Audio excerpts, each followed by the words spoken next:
Hi guys, EDMacDesigns here. Today we've got a tutorial in Adobe Photoshop Lightroom. A little bit different to what we normally do. I thought I'd do some Lightroom tutorials for anybody who wants to become a photographer or is interested in photos and images. So yeah, this is going to be a beginner's guide to basically how to learn how to import your images, add some basic effects and then export them again. Lightroom works best with CR2 images or raw images. Now generally raw images are only available on a DSLR camera. If you don't have a DSLR camera, I will provide a CR2 image for you to experiment with and see how much more control you have over a standard JPEG.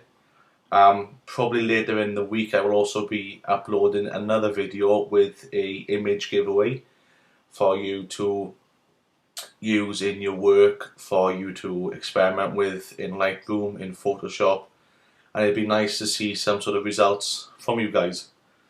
So first thing I want to do is obviously open up Lightroom, and I want to come to File and New Catalog. Now a catalog in Lightroom kind of explains itself. It's like a folder with all of your images, your settings in that one place. So let's say you're a photographer and you go and shoot photos of a wedding on Thursday, and then you've got a party booked for Friday. You'd make two different catalogs with the two separate sets of pictures so they don't get mixed up and you're not giving somebody the wrong photos and such. So I'm just going to call this this catalog tutorial and create. Lightroom will close down and it'll reopen itself up again. It can take a few seconds. Mine might behave slower than usual because I am rendering on Cinema 4D whilst doing this tutorial. Now this loads. Nothing has happened, nothing at all. Now I have my photos on a memory card from the camera, so I'm going to insert my memory card, and generally Lightroom will automatically pick that up. As you can see, it's found all my images taken on my camera. So now what I'll do is make sure the ones I want to import are ticked. For the sake of this tutorial, I'll just leave them all ticked. Actually, I'll uncheck them all because it takes some time to import. I'll just import a few photos. Let's just import them 3. And when you've got the ones ticked that you want, that's all you need to do is come down to the bottom right hand corner and click import. Lightroom will now import your images into its library and will automatically eject the memory card when it's finished, just in case you automatically overwrite something on the memory card which you maybe don't really want to. Now here are 3 images.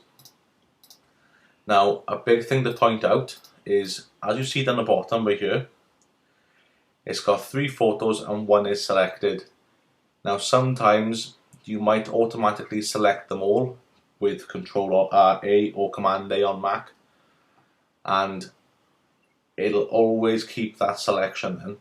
So one thing to check, that when you're going to import pictures, if you've got them all selected, it will export them all. So I'm going to select them all for this example, and I'm going to go from library by here to develop. Now Lightroom will change its interface and we'll have a lot more options on the right hand side. If any of you have ever used the raw editor in Photoshop, this will look very familiar. What Lightroom is basically done is that it's taken all of the photographic elements from Photoshop and put them into a separate program specifically designed for photographers. Now that doesn't mean that Photoshop will never be used, because Lightroom is not capable of creating some of the effects that Photoshop can, like colour splashing and pop art and such. Lightroom is basically all of your colours, your recovery, your exposures, all of that in one simple, easy to use program. Now there's 2 main things you can do with these photos. You have on the left hand side all of your presets. So Adobe has shipped this program with quite a lot of presets. Actually, there's a lot of presets here, and most of them will cover pretty much everything you want to do. I mean, straight away I can click on one of these. Let's just go for split tone 3, and instantly you will see my photo has changed and it's got a new look. So it's probably best to play with some of them first, just in case the look you're after is on this sidebar. Again, we can choose another one and it's changed again. But if you want to do it manually, on the right hand side, that's what your manual controls are. Up the top you have your histogram, which basically is a graph which explains blacks, your fill light, your exposure and your recovery. Now you can change the histogram here. You can drag the bars and it'll affect the image, but I don't really recommend changing your settings here. The histogram is only really used for metering, so you can see what's going on and if something needs to be changed. Now if you're a beginner to photography, a histogram is not something you're really going to be paying too much attention to just yet. Underneath the histogram you have Lightroom's tools. You have a grid, so if you wanted to rotate the picture or fill in certain parts of the grid, that's what that's for. You then have a spot removal tool. Now a lot of people think that the spot removal tool is for removing spots on people. It's not. Sometimes a DSLR camera or SLR cameras, the lenses could become a little bit dirty with dust particles, and every photo that it took might create these little tiny black dots, and what this spot removal tool does is gets rid of those black dots, but it will also remove spots from people, it will remove blemishes from people, it will remove imperfections from pretty much anything, as long as there's a reference for it to go by. The next one is pretty simple, red eye. You click that, then you click on the person's eye and it'll remove the red eye. The red eye, from my experience, works about 99%. It's very accurate and it doesn't look too fake when it's been done. The next one is your graduated filter. So with this you can have certain effects like teeth whitening, soften skin, iris enhance. Then the rest of them, like dodge, burn, colour, sharpness, all of them have basically come from Photoshop. But the bottom 3 are very powerful for your photographs, especially soften skin. If you run that brush over someone's face or their actual image, it will make them a lot softer, and for portraits, black and white pictures, it adds a very good effect. This brush on the right hand side is basically the same thing. Now this brush is for adding, like, if I wanted to affect just this part of it, whereas the graduated filter will apply it to the entire image. Now we can hide that.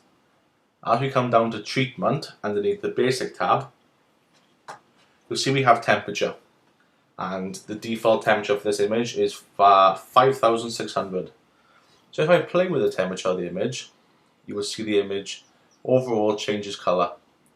Now the camera will generally select the temperature for you depending on what sort of photo it is, unless obviously the camera's in manual mode. But sometimes perhaps someone's skin tone, the colour of these leaves might not be the correct colour, so I might want to change the temperature a little bit. Then obviously I can tint it as well, depending on specifics rather than an overall colour range. You have your exposure, recovery, fill lights and blacks. Now they are used for basically errors within the photo. If something doesn't look right, you can change it. If I bring my exposure down, you'll see that the overall image gets darker. But then I could bring my fill light up and you'll see it's bringing up the whites a bit more. I can bring the blacks up. The blacks are being darkened. Now overall the image now looks as if it's more at night time. You can bump the recovery up to give it more definition, and then you could also bring up the brightness. And now as you can see, perhaps the image looks the same, but it's not. Because I've brought the exposure down but taken the brightness up, it's giving the image a lot more depth. The greens have a lot more clarity, a lot more detail. But if I was to take the exposure up rather than down, it doesn't always look too great. Basically, an image works best when you bring the exposure down and the brightness up. If you go vice versa, it can make the image look very poor. Your tone curve, I'm sure a lot of you have seen this from programs such as After Effects, where you make the standard S to make things a lot deeper.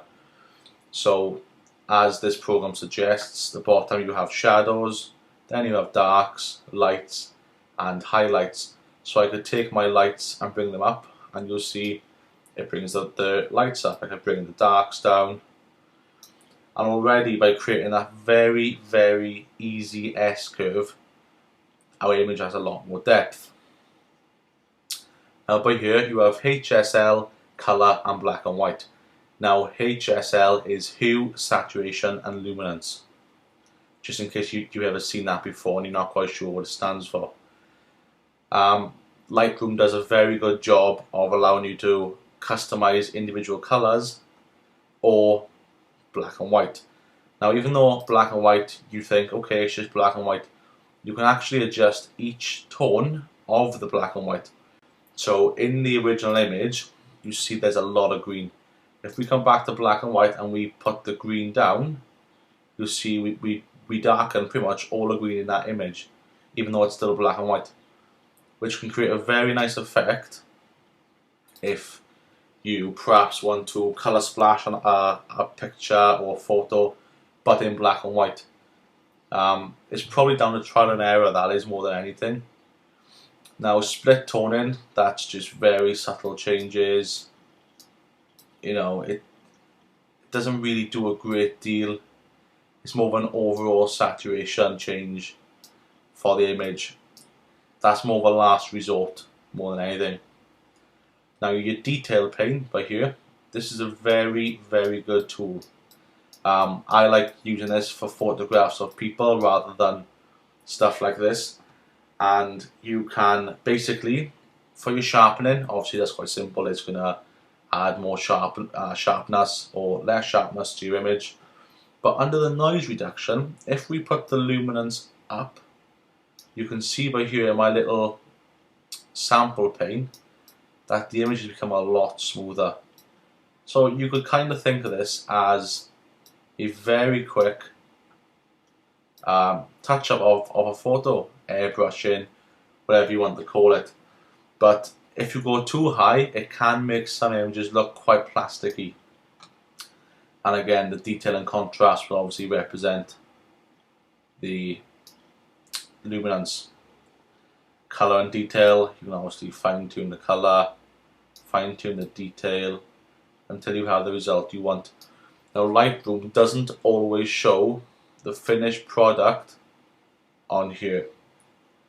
It does sometimes, doesn't other times, but it's generally hit and miss. I'm not too sure if there's a fix for it yet or if I'm not doing something right.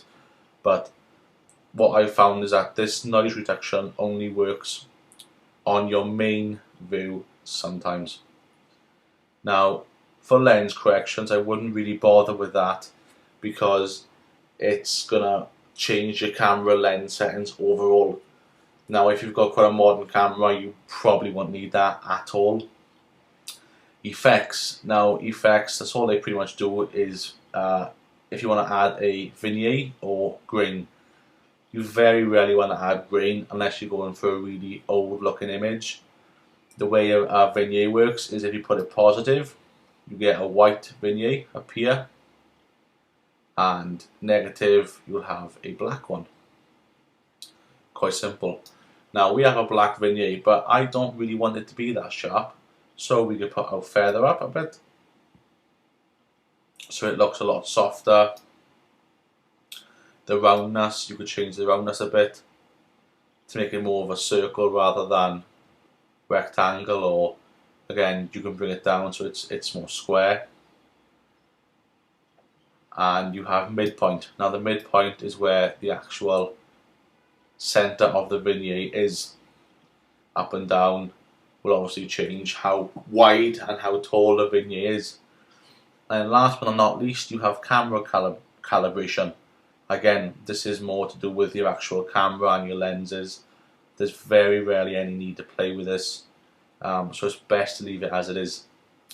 So when you finish with your final photograph, you can either view it as a slideshow and then export it to a video, or to maybe put onto a DVD or put it online, whatever you want to do with it.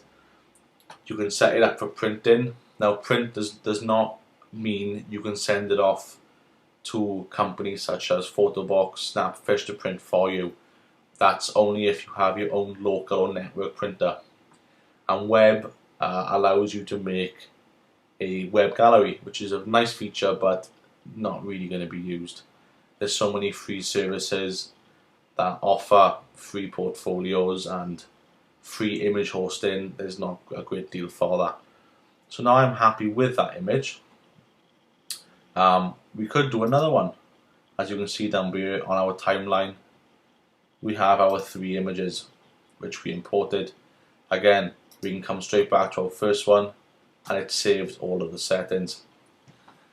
But I'm happy with that image as it is. So if I want to export this image now as a usable JPEG or whatever, I can come to File and then click on Export. Now you will then see this window appear. You have your location, so you can specify where you want to put the files. You can select the actual folder on your hard drive, memory card, whatever. File naming. Now, by default, Lightroom will just rename the file to what it is, but .jpeg, and put it into that folder of your choice.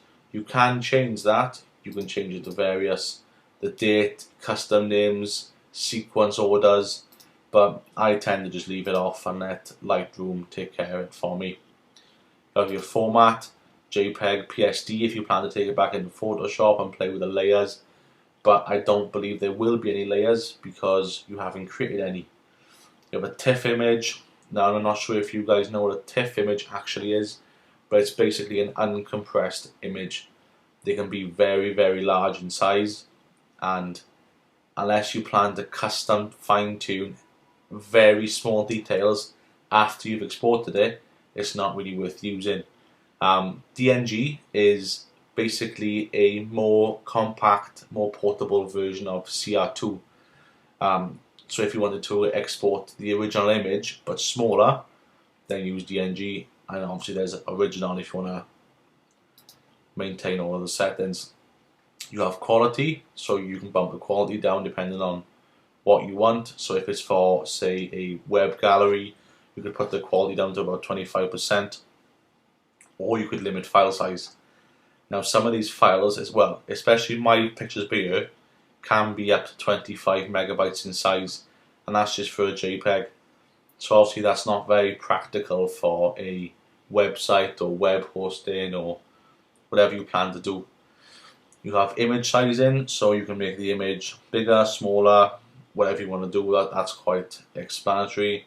Output sharpening, I wouldn't bother with that too much because you can play with the sharpening with your tools on the right hand side. Metadata, that is basically for your copyright, especially on Windows. If you right click and go properties on a file, and I believe you can go over to summary, it'll tell you basic information about the file. Sometimes it tells you copyright details, ownership details. Well, if you enable these metadata tabs, it will allow Lightroom to add your copyrighted name, your ownership name to those tabs. But if it's personal use, again, there's not really much point in doing so. Watermarking, you can create your own little watermarks such as your name, your company name, your logo, and Lightroom will automatically put that down the bottom corner of your images itself. You won't have to do it yourself each time. It'll do it for you, and you can just enable it and disable it. As simple as that. And then when you've done all your settings and you're quite happy with it, just click export. Top left hand corner you will see I've now been told that it's exporting 3 JPEG files. All 3 are in that name order, like I was promised by Lightroom. It can take a few minutes, but it's generally not too bad. Then when that's completed, you will have your folder which you exported the images to, and your JPEGs will be in there. Now, that's pretty much it for now. I will be releasing some more tutorials on Lightroom and Lightroom and Photoshop integration to try and give you Photoshop guys some more tutorials rather than making it all motion graphics. I'll also include a CR2 file with this tutorial for you to download, have a go at it yourself, and just send me a link to your finalized JPEG on something like Flickr, something like that, so I can take a look and see what you guys have created. But don't forget to recap, if you want to create a really quick effect, you have loads of presets on the left hand side which pretty much cover almost everything. And if you did say like a certain preset but there was something missing, you can always still come over here and you can still edit the preset rather than making it all yourself. So yeah, that's pretty much it. Don't forget to rate, comment and subscribe if you haven't already. I would like to say a massive thank you to Digihill. I'll post his Redbubble and Flickr links below for letting me use his Canon DSLR camera for the last 2 weeks. It's been a great help. I've taken loads of photos for you guys to use when I release my image pack the end of this week, beginning of next week. We're also going to be looking forward to a tutorial from Digihill on Photoshop, such as pop art, image enhancements. So yeah, stay tuned and I'll see you guys soon.